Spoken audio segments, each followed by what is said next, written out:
Donc voilà, c'est un peu ça. Très bien.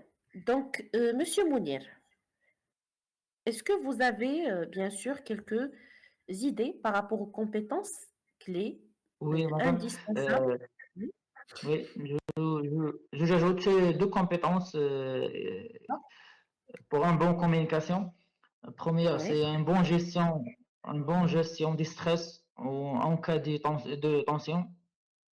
très bien.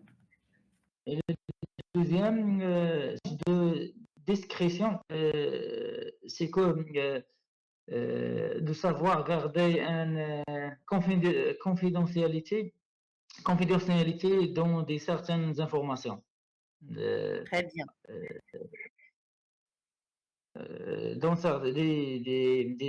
certains échanges. Il faut rester, il faut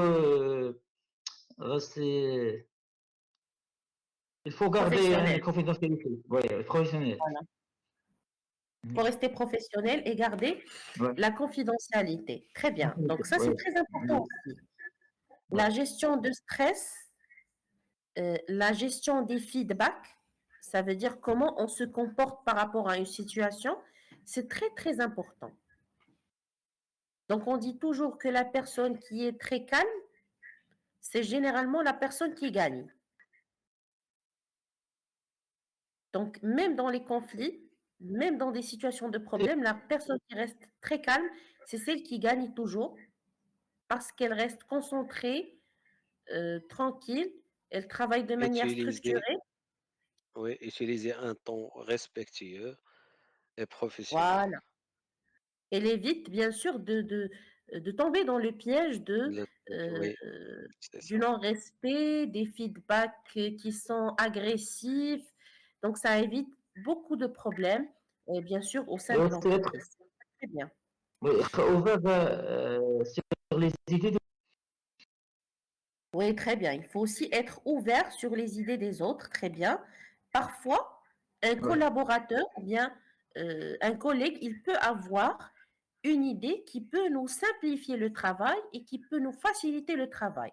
Donc, il faut rester ouvert sur l'autre et sur le partage. Ça veut dire le partage, c'est un élément primordial, bien sûr, par rapport au monde professionnel. C'est très bien, Monsieur Mounir. Ouais, ouais. C'est ça, c'est un grand problème, c'est la communication, Mais bien de sûr, accepter les idées des autres, ouais. accepter l'autre, accepter l'idée de l'autre, accepter même parfois les critiques de l'autre. Donc, c'est ce que j'appelle moi les feedbacks constructifs. C'est pas des critiques. Parce que dès lors, quand on parle des critiques, c'est comme si on s'aperçoit négativement des choses. Donc, on va dire les feedbacks constructifs. Donc, il faut être ouvert au feedback des autres. Il faut bien sûr profiter de toutes les situations pour s'améliorer et améliorer le travail. Parce que l'objectif principal, c'est l'amélioration du travail et des résultats entrepris. Très bien. Donc, vous avez également parlé, Monsieur Mounier, de la discrétion ou bien la confidentialité d'un certain nombre d'informations. Et ça, c'est très important. Et bien sûr, le contrat de travail, il contient des clauses par rapport à la discrétion sur les informations et bien sûr sur le travail ou bien les techniques du travail dans l'entreprise. Ça veut dire que une personne, elle peut être poursuivie en justice si elle communique des informations confidentielles. Donc, bien sûr, il faut garder la discrétion et bien sûr, il faut garder euh, la discrétion aussi sur certaines situations ou bien certaines communications, certaines partages d'informations entre les collaborateurs ou bien avec les responsables. Il faut les garder, bien sûr, en secret et ne pas tout partager avec le personnel de l'entreprise. Très bien. Non, Ça aussi, madame, désolé, oui, mais oui, c'est un point pour au niveau externe. Oui, il faut garder la discrétion. Mais au niveau de l'équipe, s'il y a une discrétion ou bien une, comment dirais-je, Ça, c'est ce qu'on Ne appelle le manque de pas, oui, transparence. vulgariser les secrets, alors elle reste un problème. Elle Voilà. va, oui, Donc, elle on va nous parle rendre bien sûr. Oui, moi oui, je parlais par rapport en interne parce que parfois il y a des discussions, il y a des points que l'on doit partager avec son équipe ou bien son responsable. Donc, il ne faut pas les partager avec les autres divisions ou bien le reste de la structure parce que déjà chacun travaille dans, bien sûr une spécialité différente. D'accord. non, C'est ce que c'est je pas voulais dire. une discrétion, mais c'est juste de répartir les tâches de chacun. Alors Voilà. de l'attribution de chacun. C'est pas, oui, garder le secret par exemple, à votre collègue, c'est juste où chacun garder sa tâche, oui. Très bien, voilà. Donc, il faut bien sûr communiquer, comme a dit Monsieur Hakim, les informations importantes. Il faut bien sûr garder la transparence sur l'information pour atteindre les objectifs. Ça, c'est obligatoire, mais bien sûr, il y a un certain nombre d'informations confidentielles qu'il faut bien sûr respecter et garder, que ce soit en interne ou bien en externe. Très bien, donc je parlerai un petit peu aussi de l'adaptabilité selon les interlocuteurs et les contextes. Ça veut dire que la communication, c'est pas une seule communication adaptée à tous les interlocuteurs. On communique différemment avec un client, on communique différemment avec un supérieur et on communique bien sûr différemment avec un collègue. Donc chacun il a bien sûr une communication précise relative à son rang hiérarchique et relative à sa personnalité et relative aussi à la relation qui vous lie. D'accord. Donc, bien sûr, aussi la maîtrise des outils de la communication, les outils numériques aussi, c'est très important actuellement. Donc, il faut savoir très bien utiliser les vidéoconférences, les messageries, les plateformes collaboratives. Donc, il faut être, bien sûr, très informé et à jour avec l'utilisation de la technologie. Ça, c'est très important pour faciliter la communication, euh, que ce soit en interne ou en externe. Il faut également savoir quand et comment utiliser chaque canal. Ça veut dire qu'il y a des informations qui doivent être partagées instantanément.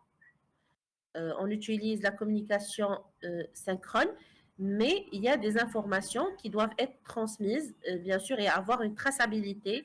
C'est bien sûr le cas où on utilise la communication asynchrone. Très bien. Donc, maintenant, je vais bien sûr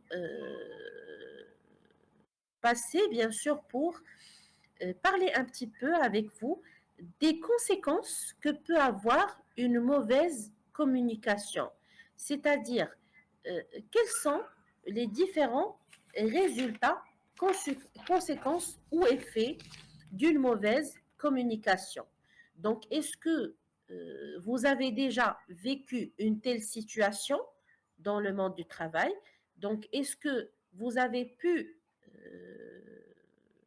remarquer ou bien vous avez fait face à une situation où la mauvaise communication a généré des situations de problèmes ou bien des dysfonctionnements au niveau de l'entreprise. Donc, quels sont les effets d'une mauvaise communication? Allez-y, Monsieur Hakim, je commence avec vous, toujours.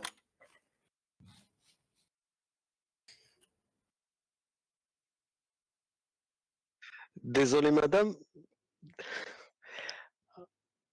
oui, vous avez parlé des conséquences. Oui, les conséquences d'une mauvaise communication.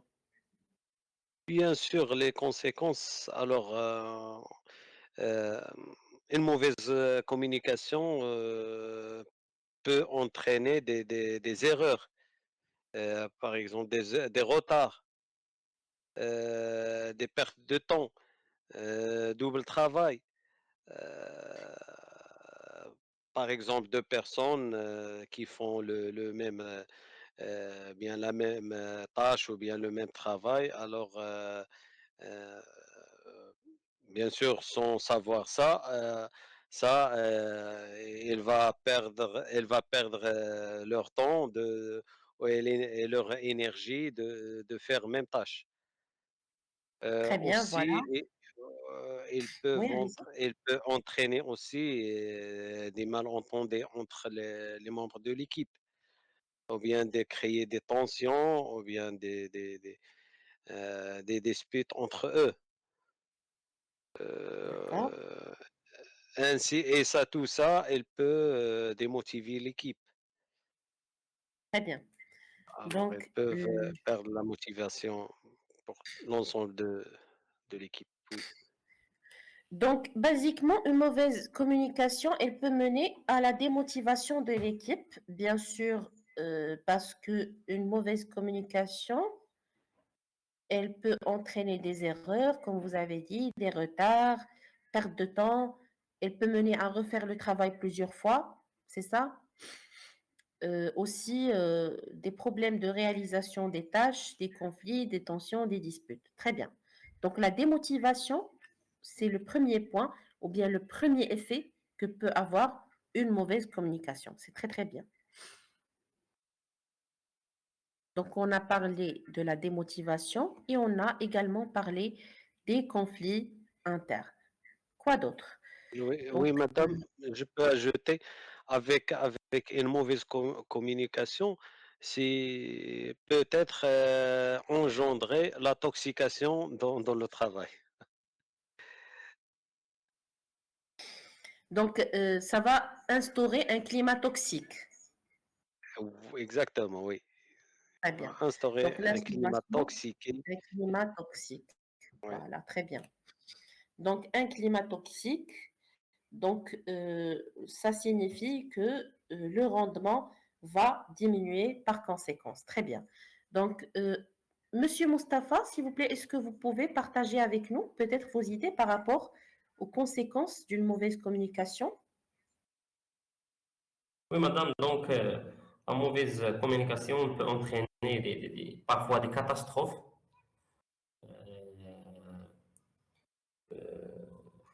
Selon c'est-à-dire le domaine, des pertes de matériel, aussi des accidents de travail mortels, surtout dans le domaine de l'électricité, surtout le moyen de pension, des conflits entre les équipes qui peut aussi entraîner un manque de confiance entre l'équipe, entre les hiérarchies. Euh, Aussi, la démotivation de l'équipe. Parfois, le salarié a besoin de l'écouter, mais généralement, les responsables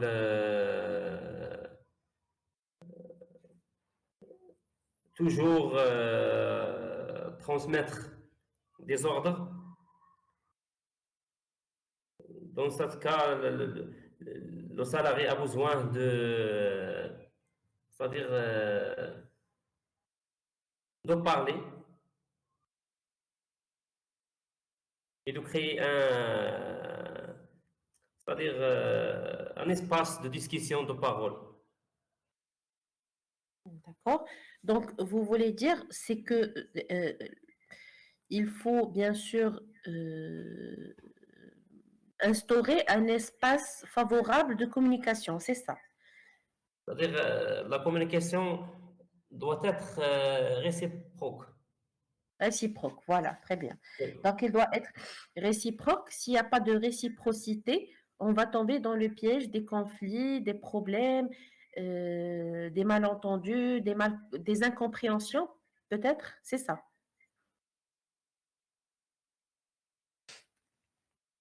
Oui, C'est ça, parfois, monsieur madame, Moustapha. concernant les accidents de travail, donc parfois, deux personnes fait un échange entre eux. Ouais. Il y a des cas